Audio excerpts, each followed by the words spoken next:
Cara, Jillian, Janae, thank you for your time. The Osage sisters in Killers of the Flower Moon.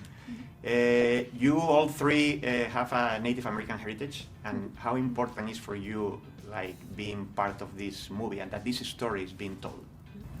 Yeah, we're all different tribes, so getting together and having the opportunity to portray a tribe that's described in this movie and this book was a phenomenal opportunity. I think we all brought different strengths and different stories from our homes, and what we could bring to the story and what we could bring to the character kind of reflected in the character choices that we made. Mm-hmm.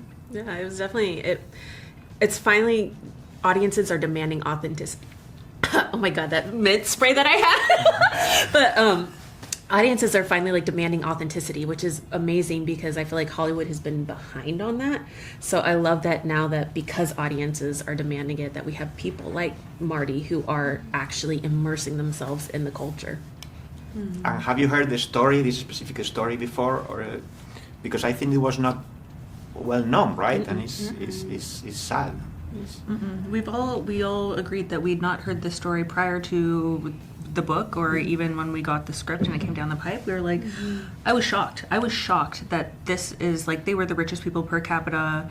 They had Caucasian drivers. They were being sent away to the best schools. They were dressed in furs, but they still managed to maintain a bit of traditional way of life, which they still do today. But I didn't know about this story, and yeah, I had no clue. I'm from two different tribes in Montana. I'm enrolled at the Fort Peck Assiniboine Sioux Reservation, Poplar, Montana, but I'm also half Crow. And my Crow side, when I was cast, a lot of my relatives started getting a hold of me and telling me about the story. And the tall chiefs and the real birds are really close, and the tall chiefs being Osages, real birds being Crows.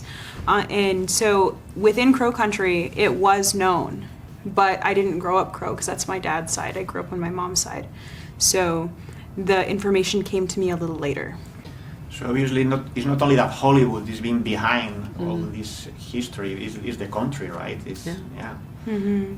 And tell me a little bit about working with Marty, but also obviously like Robert De Niro and Leonardo DiCaprio are there, two legends. And how was that for you?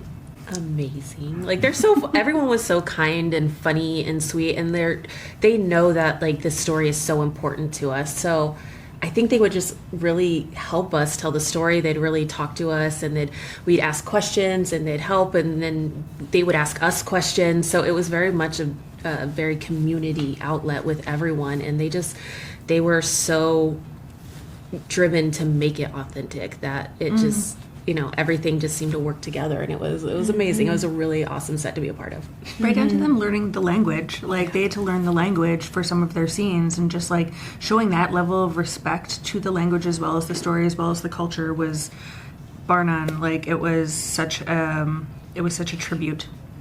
It was so fun watching them work too, because they have such a relationship that like Bob can literally look like a certain way and Marty will catch it, and he'll adjust accordingly. Like, they have such a beautiful relationship. And then Leo and Marty's relationship is also beautiful, but in a different way. You could tell, like with Bob and Marty, they're like almost like brothers in the sense of it. And maybe Leo's the son. I don't know. It's a fun. Yes, it's so fun to watch them work because you see how familiar they are with each other, and yeah, they're all such legends. It was amazing. Awesome. Thank you so much, and congratulations. Thank you. Appreciate it. Thank you. It's nice to meet you.